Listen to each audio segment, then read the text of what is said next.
chapter 15, if you want to follow along in your Bibles. 1 Corinthians chapter 15, we're just going to start getting into this passage this week with verses 3 through 8. If you want to follow along on your phone, your own Bibles, or if you want to just watch the verses up here on the screen or use your bulletin, there's an area for notes there. I'd encourage all of that because this is very rich, and we're going to get to this in just a few minutes. There's a preacher by the name of Rob Jankowski. He preaches at the New Hope Christian Church in Whitestown, Indiana. I didn't hear any Hoosiers say anything, but anyway, he's preacher up there in Indiana, and told a story about a family. Found this fascinating. This family, evidently for a long time, saved up a lot of money so they go on a trip to the Holy Land. And I'm talking about big, long trip, and they took the extended family. This man and his wife took his children, his siblings, in-laws, his parents, a whole big group of them. And they were there for an extended trip because they wanted to see the sights. They wanted to see all the biblical sites and maybe walk the same dirt that Jesus walked while he was here 2,000 years ago. And it's really an inspirational thing. They enjoyed the whole time, but towards the very end of the trip, his mother-in-law gets terribly sick in the afternoon, and by evening, she's so deathly ill, they rush her to the hospital, and she doesn't make it through the night. So here they are overseas. Mother-in-law died, and you can imagine their heads just spinning. What shall we do? Somebody put them in touch with a funeral director there in the Holy Land area, and I guess in Jerusalem. And the funeral director said just bluntly, he says, I don't want to be too blunt at a time like this. I know there's a lot of loss you're grappling with, but I just want you to know this as you think overnight. We'll meet again in the morning. He said, I've done this a bunch of times. People are visiting here all the time. He said, we can do a funeral service for you here, believe it or not, for $300. He said, we just do this all the time, beautiful service here in the Holy Land. It's going to cost you about $5,000 if you want to have her body sent back home. The guy says, well, thanks for telling me that. I'll think about it. He thought about it all night long, and he met with the funeral director the next morning. And the funeral director said, I hope I made myself clear. I didn't want to be too blunt, but $300, we can do a beautiful service here. $5,000 to send her body back home. He said, yeah, I think I'm going to spend the $5,000. And the funeral director was really kind of surprised, and he said, listen, I don't know much, but I know that a long time ago you guys buried somebody here, and 3 days later he came back to life, and I just can't run that risk. We're talking about my mother-in-law.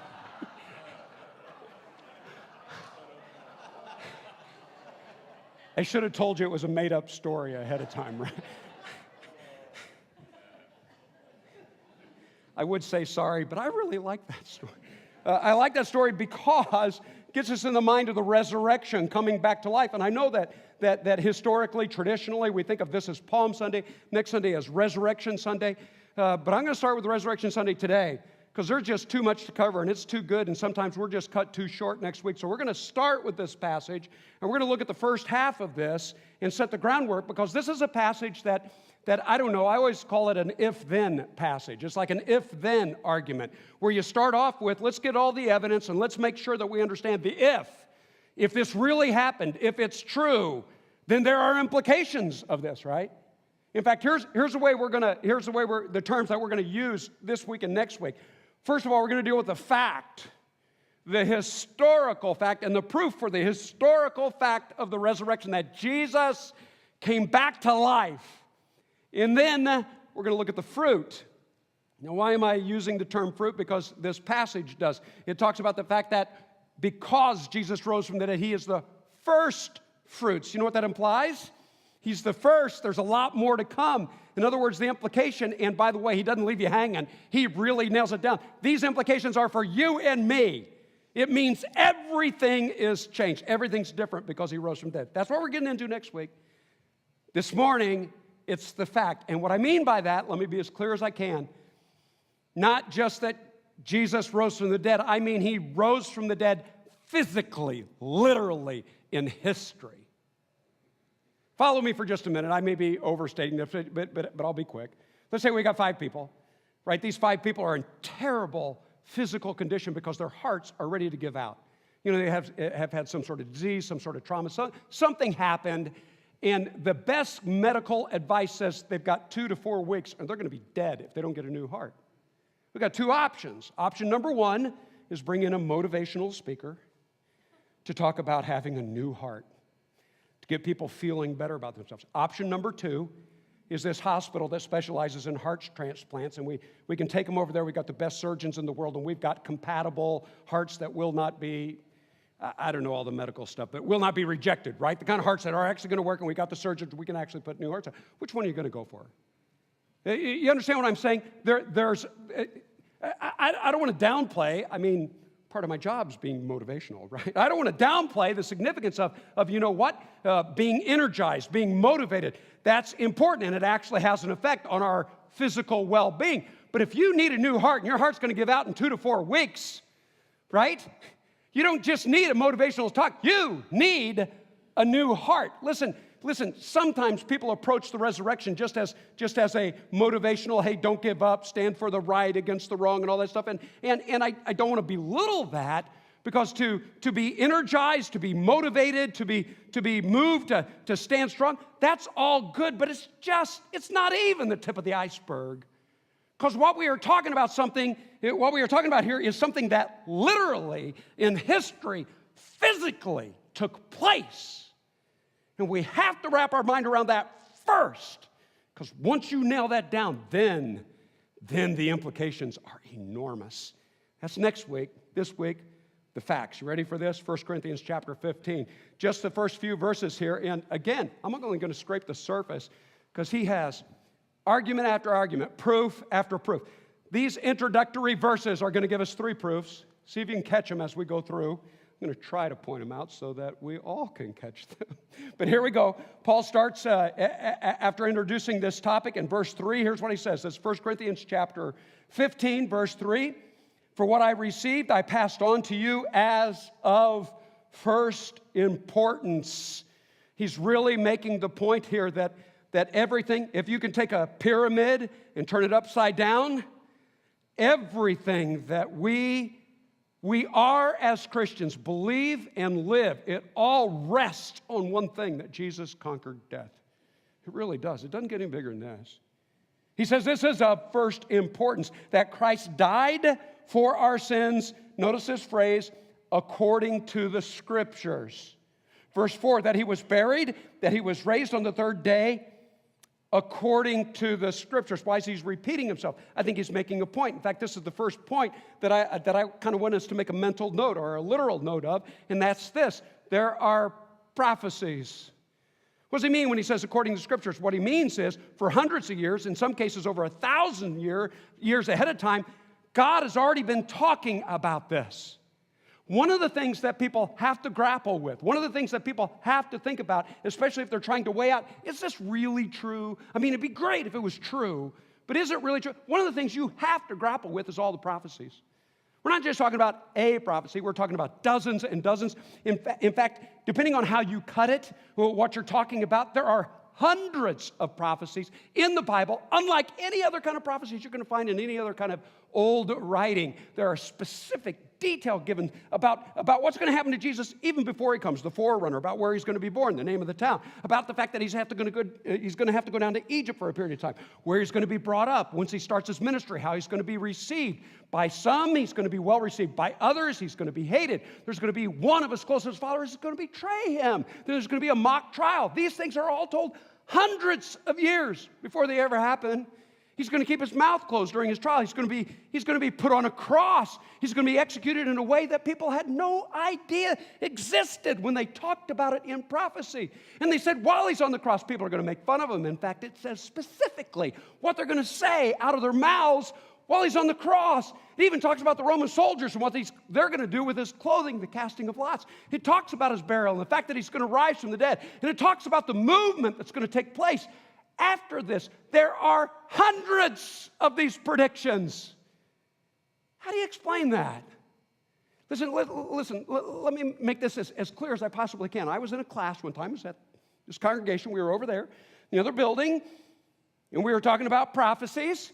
And we're in the middle of the book of Ezekiel. That's not a very easy book to deal with, by the way. We're in the middle of the book of Ezekiel. It's a prophecy about Tyre, not the current location of Tyre, the ancient city of Tyre.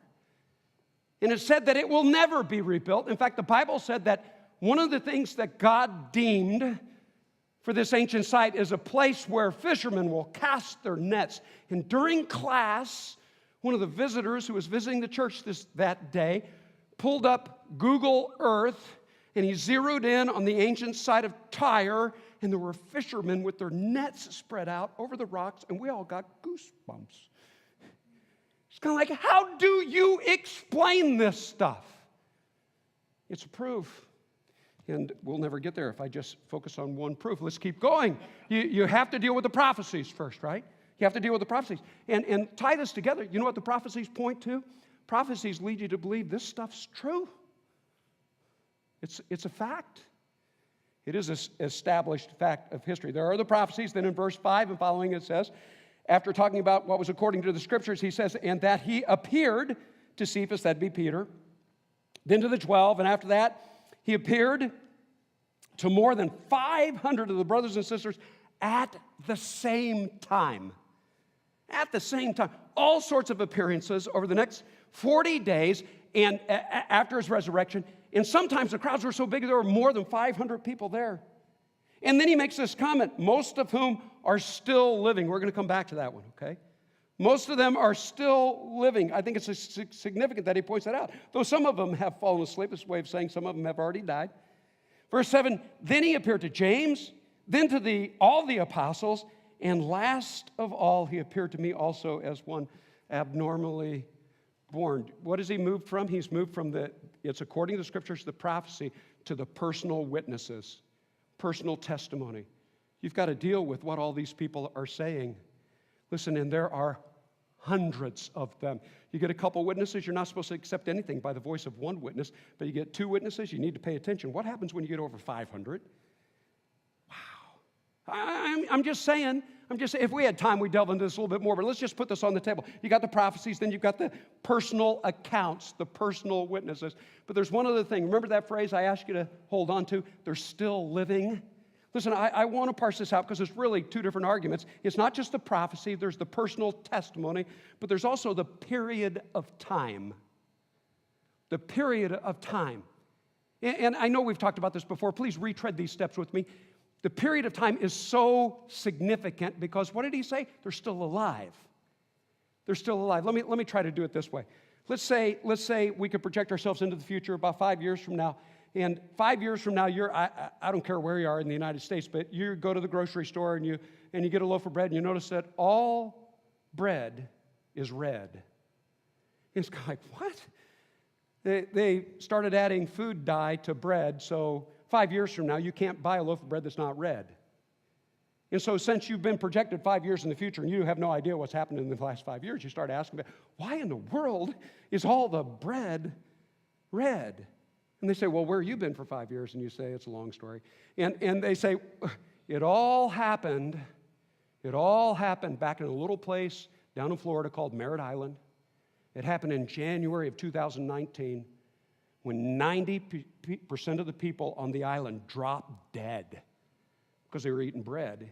And we discovered there's some strange disease out there that was in the bread that could be prevented if we just added red food dye. So now everywhere, in fact, it became a law of the land, we have to add red food dye to all the bread. And you're thinking, well, I see all the bread is red. I get that, but I'm not buying your story. Why? Because I lived in Merritt Island in 2019. I made it all the way through January. I did. And you know what? 90% of the people on this island didn't drop dead. Right? Are you with me here? If somebody were making up a story, they're trying to explain some phenomenon that's taking place in their day, but they do it by pointing back and say, well, this is what happened back in that day, but you were there. I'm guessing I'm not the only one who'd say, well, that's a lie. That's a made-up story. There has to be some reason for this. There's some reason why this took place, but I know that's not the case. Now follow me. If I'm still alive and you guys are all in this with me. This is Merritt Island, by the way, right? We're in 2019. If you were here we're April, back in January, just a few months ago, right? Then you'd be fellow witnesses with me that 90% of the people on the island did not drop dead, right? What I'm trying to say is you don't just have witnesses that saw Jesus after he came back to life. You do have people in the first century who had a hard time wrapping their mind around what these witnesses were saying. Yes, you've got that. You've got people who didn't live in the area, who didn't like what they heard, and they questioned it. But you don't have any historical accounts. You don't find any ancient writings Were the people at Capernaum or Jerusalem or the area saying, hey, this is all made up, never happened. We were there, we can testify. You don't find that. Do you know how remarkable that is? Because I'm guessing a lot of us would get upset if the name of Merritt Island were besmirched in such a way as to cause red bread. We're not talking about red bread here. We're talking about something so much. Do you understand? You understand what I'm saying? It's not just the prophecy. It's a personal testimony. It's a period of time. You don't make up stories. If you want to make up a story, you wait until a generation or two, till people have died off, so nobody can check you out. But these people are still living. Listen, these are just the first few verses, and already he's given us three powerful arguments. I want to push pause. I want to stop right there, because I want to deal with a couple of the negatives. The reason I want to deal with a couple of the negatives is because of the world in which we live. World in which we live. There was a book written several years ago. It's called Faith and Reason. This book was written by a Christian philosopher. His name's Dr. Nash. He used to teach out at Western Kentucky University years ago. That's where he was when he wrote this book. And he talks about modern culture just in general from a Christian perspective. And what I'm trying to say is I think this is beneficial to us. I want us to be better prepared for this, because this is the world we live in. And here's the way he termed it. He says most people operate under the presumption of atheism. The presumption of atheism. Let me try to explain this as best I can. He said, if you took somebody and you just said, hey, listen, no influence at all. Let's be as neutral as we possibly can. They've not been influenced by anything at all. They're just, their innate being, but they're just here and nobody has had any influence on them at all. The modern mind, the culture in which we live, says, do they believe in God or not? Well, before you get there, they ought to start not believing in anything. They ought to start by being atheist until somebody comes along and presents arguments or evidence to them. And once they present those arguments and evidence, and if it's compelling enough that they want to believe in God, then they can believe in God. But everybody ought to start at zero, and zero is defined in most people's minds, whether they realize it or not, is defined as being atheistic. And Dr. Nash makes it such an important point because, I don't know about you, but I'm all over this. There are a lot of proofs. Man, there's all sorts of evidence we can give people. Look at these proofs that the Apostle Paul gives. Yeah, we can answer that question. But before we ever start answering that question, that's like second base. Don't leave first base. You know what first base is? Why do you assume that we ought to start with this presumption of atheism? In other words, why don't you say, if everything's neutral and you don't have any information yet, why don't you start by believing there's a God until somebody comes along and proves to you that there's not a God?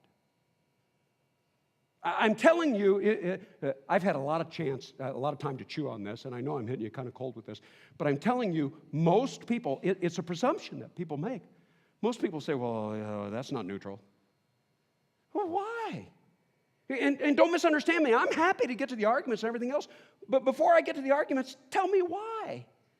Why is it neutral to start by assuming that there is no God? Let me give you one reason why I think that's just, we've been sucked into Satan's trap with this presumption. Let me tell you why. Because everybody's got a moral compass. And again, I know we've talked about some of these things before, but would you review this with me? Everybody's got a moral compass. And I know some stickler out there is going to say, oh, I don't know. There's a couple of people that don't have a moral compass, but you know what? We identify them as they are not normal because we know that normally people have a moral compass. What do I mean by a moral compass? Everybody has some sort of concept, even though they may stretch the boundaries quite extremely. Everybody's got some sort of concept of, hey, that's wrong, and this is right. In fact, it's not just a concept that's wrong and this is right. We assume other people realize that's wrong and this is right. The classic example when we tell somebody else a story, man, I was just talking to this guy and he reached over and he slapped me. You know, we don't stop and say, and by the way, slapping is wrong because you're not supposed to do that. No, we automatically assume, I don't have to explain that to you because you already get it. Right? There's this idea that certain things are right and wrong. Well, why am I bringing that up? Because that's an innate thing. We don't teach other people that. We already know that. Yeah, we teach some details about morality, but the basic concept of right and wrong, certain things should be and certain things should not be. We just know that, and we know everybody else knows that. You know what that means? It means there's a God. How did I get there? If this were simply an accident, if there is no purpose, no creator behind this universe, if it just happened, you cannot have any moral absolutes. You just can't. Because we're just here. Well, you can argue all day about it, but there are no absolutes. The very fact that you and I innately know that I don't care how long the argument is, some things are just wrong. If you know that, that's a proof that there must have been some creator, somebody behind this planet. All I'm saying is, why don't you start with the assumption that there is a God? And you know what? When you finally look at the proof, you're going to look at the proof that not only proves there's a God, it's going to prove the God of the Bible and Jesus, his son, actually dying for our sin and conquering death. It's going to prove it all. Okay, I know I'm taking long, but I got to deal with one more. There's one other negative here. I love talking about the proofs, but the negatives here, don't let other people fall into this presumption of atheism. Did that make sense, by the way? Point. We're not avoiding the conversation. Yeah, we're happy to get there, but before we get there, let's just not assume things. Right, here's the other one. I'm guessing you, like me, you hear this all the time. Hasn't science disproved that Jesus or anybody could rise from the dead? Isn't it very unscientific to be a person of faith? Here's the answer. No. Okay, let's go on with the rest of this. No. I know I'm biting off a lot here. I got to deal with this because too many people assume and too many people misrepresent science. Science has not proven that people don't rise from the dead. It is not. All science has done, all it can do, by the way, is observe the fact that in hundreds of thousands and millions of cases, people don't rise from the dead. It's been observed that way for a long, long time. All science can say is that if somebody rose from the dead, it would be a huge exception to everything we have observed and seen throughout all history. And to that I say, amen. That is the point.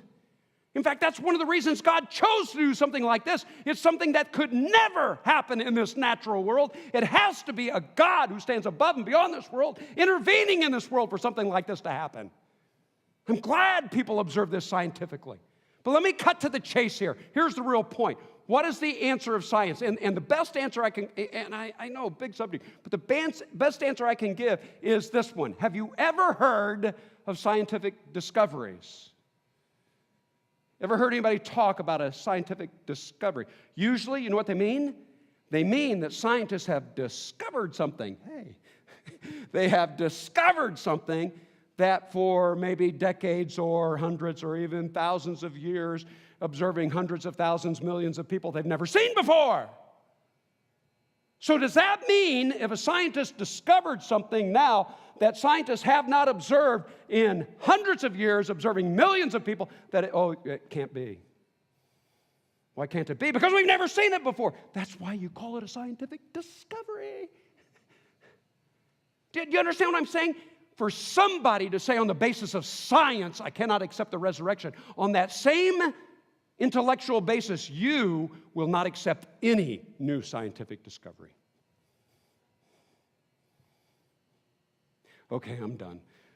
3 great proofs, a lot of negatives. There's so much evidence here. And you know what it all points to? It points to that the resurrection is not just some motivational, rah, isn't this a great concept? It really happened. It's a fact. So what does that lead us to? It leads us to fruit, and that's what we're going to get to next week. But can I try my best just to whet your appetite? There's a famous doctor. His name's Christian Barnard. Have you ever heard that name? Christian Barnard is the first surgeon back in Johannesburg, South Africa, to literally perform a heart transplant surgery. In the early days, it was very difficult. There was a lot of problems with people rejecting the heart, and so he was one of the few pioneers in heart transplants. And one of the stories they tell that happened in the early days was a patient by the name of Philip. Philip was a survivor. He had a new heart, and things were going well. And several weeks after the transplant had taken place, Dr. Bernard was having a follow-up with Philip, and they had visited for about 15 minutes. I mean, they went over his charts, they went over his records and all that stuff. But just, how you doing, Philip? Let's just chat for a while. And during that conversation, which took place at the hospital, Dr. Bernard, out of the blue, looked at Philip and said, "Hey, want to see your old heart?" And Philip said, "You kept my old heart?" "Yeah, we'll see it." He says, "Sure." So they leave that room, they go down the hall into this other room, and he opens up a cabinet, and there in this jar and some sort of fluid, I don't know what it's in, you see this human heart, and he hands it to him. And Philip's standing there with this jar with his old heart in it. And at first, he asks a couple technical questions and stuff like that, and they go back and forth a little bit. But then you can see he gets a little reflective. He just stands there, and he stares at the thing for a while. And then after a moment of silence, he said, "So this is my old heart that caused me so much trouble." He said it, I know obviously it's not in his heart. I mean, that heart's not in his body anymore. But he said it in such a detached way, like good riddance, right? Here's a concept I want to leave you with. Wouldn't it be neat to be able in a detached way to take all the junk, all that's bad, all that messes up life and gets in between you and God and the way life was meant to be? Wouldn't it be neat to kind of just put that all in one little bundle and set it over here and say, "You know what? You can't trouble me anymore." That's the fruit. It's not just something that's going to happen in the next life and where we're going. It's something that God intends for you and me right now. He intends for a brand new, not a restart of the life you've already got, a brand new life the way it's meant to be lived. If you already get that and you already know what's involved and you're ready for that new life, I want to talk to you after service today, and we'll baptize you into Christ today. But if you don't know about that, keep reading this passage. Come back next week, because the facts lead to fruit, and your life will never be the same again.